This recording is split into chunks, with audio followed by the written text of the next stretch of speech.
कामिका एकादशी की पौराणिक कथा के अनुसार एक स्वयं कुंती पुत्र धर्मराज युधिष्ठिर कहने लगे कि हे भगवान, अब कृपा करके श्रावण कृष्ण एकादशी का क्या नाम है सो बताइए।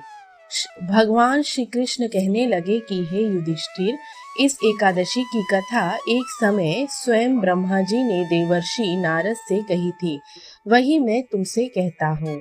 नारद जी ने ब्रह्मा जी से पूछा था कि हे पितामह, श्रावण मास के कृष्ण पक्ष की एकादशी की कथा सुनने की मेरी इच्छा है।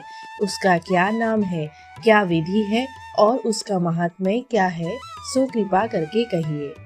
नारद जी के ये वचन सुनकर ब्रह्मा जी ने कहा, हे नारद, लोकों के हित के लिए तुमने बहुत सुंदर प्रश्न किया है। श्रावण मास की कृष्ण एकादशी का नाम कामिका है। उसके सुनने मात्र से वाजपेयी यज्ञ का फल मिलता है। इस दिन शंख चक्र गदाधारी विष्णु भगवान का पूजन होता है, जिनके नाम श्रीधर हरि विष्णु माधव मधुसूदन है।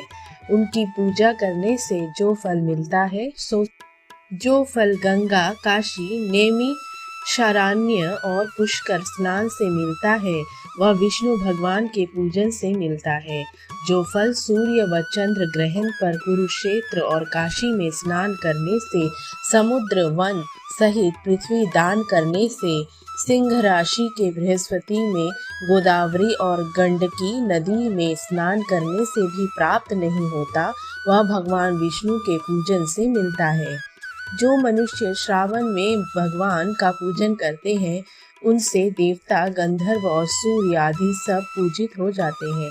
अंततः पापों से डरने वाले मनुष्य को कामिका एकादशी का व्रत और विष्णु भगवान का पूजन अवश्य में करना चाहिए।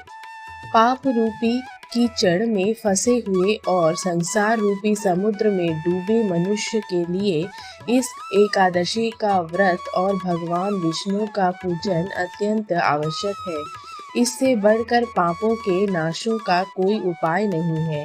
हे नारद, स्वयं भगवान यही कहा है कि कामिका व्रत से जीव कुयोनि को प्राप्त नहीं होता।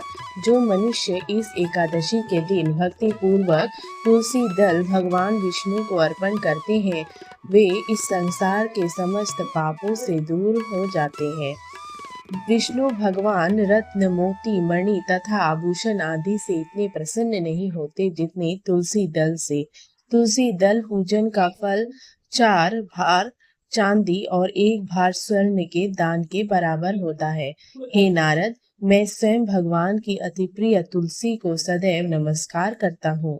तुलसी के पौधे को सींचने से मनुष्य की सब यातनाएं नष्ट हो जाती हैं, दर्शन मात्र से सब पाप नष्ट हो जाते हैं और स्पर्श से मनुष्य पवित्र हो जाता है।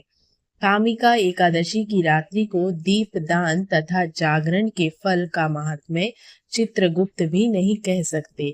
जो इस एकादशी की रात्रि को भगवान के मंदिर में दीपक जलाते हैं, उनके पितर स्वर्ग लोक में अमृत पान करते हैं, तथा जो घी या तेल का दीपक जलाते हैं, वे 100 करोड़ दीपकों से प्रकाशित होकर सूर्य लोक को ब्रह्मा जी कहते हैं कि हे नारद, ब्रह्मा हत्या तथा भ्रूण हत्या आदि पापों को नष्ट करने वाली इस कामिका एकादशी का व्रत मनुष्य को यत्न के साथ करना चाहिए। कामिका एकादशी के व्रत का महात्म्य श्रद्धा से सुनने और पढ़ने वाला मनुष्य सभी पापों से मुक्त होकर विष्णु लोक को जाता है।